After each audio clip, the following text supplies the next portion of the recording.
যেটোকে জুবিন গাৰ্গৰ ৰহস্যজনক মৃত্যুৰ তদন্ত ক্ষিপ্ৰতাৰে আগবঢ়াই নিছে SITয়ে আৰু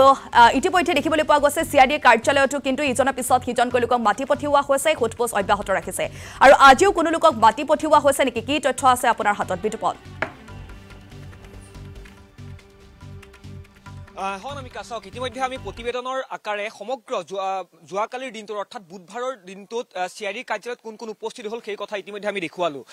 চাওক জুবিন মৃত্যুৰ যি ৰহস্যজনক যি এই ঘটনা সেই ঘটনাৰ তদন্ত বৰ্তমানে অব্যাহত আছে আৰু CID কাৰ্যালয়ত SITৰ যিটো দল সেই দলটোৱে ক্ষিপ্ৰতাৰে যি তদন্ত সেই তদন্ত অব্যাহত ৰাখিছে এতিয়া গুৰুত্বপূৰ্ণ কথা এইটোৱে যোৱাকালিৰ দিনটোলৈকে যদি আমি চাবলৈ যাওঁ তেন্তে জয়শ্ৰী গোস্বামী নৰ্থ ইষ্ট ফেষ্টিভেলৰ সৈতে ওতঃপ্ৰোতভাৱে জড়িত এগৰাকী ফেশ্বন ডিজাইনাৰ তেওঁকো তলব কৰা হৈছিলে আৰু লগতে নলবাৰী আৰু যোৰহাটৰ যি বিহু কমিটিৰ বিষয়ববীয়া সেই বিষয়ববীয়াক যোৱাকালিৰ দিনটো তলব কৰা হৈছে আৰু আজিৰ দিনটোতো ৰাজ্যৰ কেইবাখনো যি বিহু কমিটিৰ বিষয়ববীয়া অহাৰ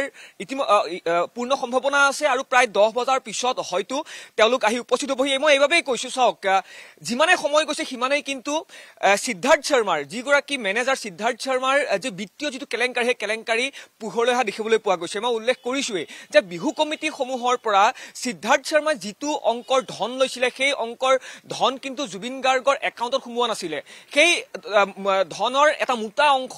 সিদ্ধাৰ্থ শৰ্মাই আত্মসাৎ কৰিছিল আৰু এই যিসমূহ বিষয় সেই বিষয়সমূহ ইতিমধ্যে ED অৰ্থাৎ এনফৰ্চমেণ্ট ডাইৰেক্টৰ ফালৰ পৰাও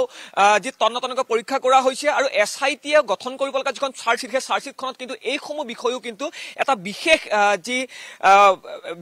বিশেষ এটা বিষয় হিচাপে তাত উত্থাপিত হ'ব এইবাবেই কৈছো যে যিখন চাৰ্জশ্বিট সেই চাৰ্জশ্বিটখনেহে নিৰ্ণয় কৰিব যে যিকেইগৰাকী অভিযুক্ত জুবিন হত্যাৰ সৈতে মই এইবাবে হত্যা বুলি কৈছো কিয়নো খুদ মুখ্যমন্ত্ৰী ডক্টৰ হিমন্ত বিশ্ব শৰ্মা তৃতীয়বাৰৰ বাবে এয়া জুবিন গাৰ্গৰ যি মৃত্যু সেই মৃত্যু যে হত্যা সেই কথা ইতিমধ্যে ৰাজ্যৰ মুখ্যমন্ত্ৰীগৰাকীয়ে স্পষ্ট কৰিছে আৰু জুবিন হত্যাৰ আঁৰত কাৰ কি ধৰণৰ প্লেনিং থাকিব পাৰে কাৰ কি ধৰণৰ তাত অভিপ্ৰায় থাকিব পাৰে সেই বিষয়সমূহ কি ধৰণে চাৰ্জশ্বিটখনত সন্নিৱিষ্ট হ'ব সেই বিষয়সমূহে কিন্তু হৈ পৰিছে অন্যতম এটা গুৰুত্বপূৰ্ণ বিষয় আৰু আজিৰ দিনটোত মই উল্লেখ কৰিছো আজিৰ দিনটোত কিন্তু ৰাজ্যৰ কেইবাখনো বিহু কমিটিৰ বিষয়ববীয়া আহি উপস্থিত হ'বহি আৰু যি ধৰণৰ বিত্তীয় কেলেংকাৰী বা বিত্তীয় লেনদেন সেই লেনদেনসমূহৰ কথা ইতিমধ্যে SIT দলটোৰ ফালৰ পৰা তন্নতন্নকৈ পৰীক্ষা কৰা হৈছে আৰু লগতে এটা কথা মই উল্লেখ কৰিবই লাগিব যে চাওক ন্যায়ালয়ত যিহেতু 10 তাৰিখৰ ভিতৰত 10 ডিচেম্বৰৰ ভিতৰত চাৰ্জশ্বিট দাখিল কৰিবই লাগিব অৰ্থাৎ 90 দিনৰ সময়সীমা থাকে আৰু SITৰ দলটোৱে যিখন চাৰ্জশ্বিট দাখিল কৰিব সেই চাৰ্জশ্বিটখনত যাতে কোনো ধৰণৰ ভুল বা ত্ৰুটি থাকি নাযায় বা আইনৰ সুৰুঙাৰে যাতে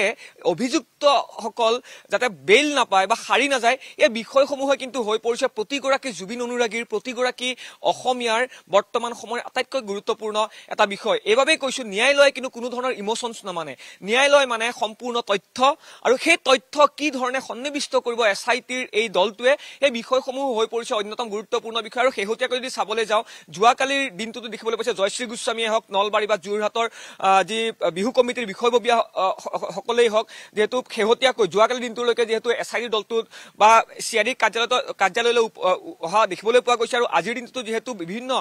ৰাজ্যৰ বিহু কমিটিৰ বিষয়ববীয়া অহাৰ সম্ভাৱনা আছে আৰু প্ৰায় এঘণ্টা আছে 10 বজাৰ পিছত হয়তো তেওঁলোক আহি উপস্থিত হ'বহি আৰু সমগ্ৰ যিটো বিষয় জুবিন গাৰ্গৰ যি সাংস্কৃতিক যি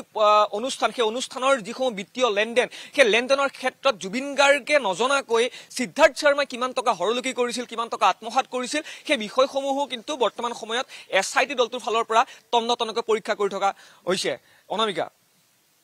জনাইছো এই সন্দৰ্ভত সবিস্তাৰিত খবৰ জনোৱাৰ বাবে আৰু আসাম টক্স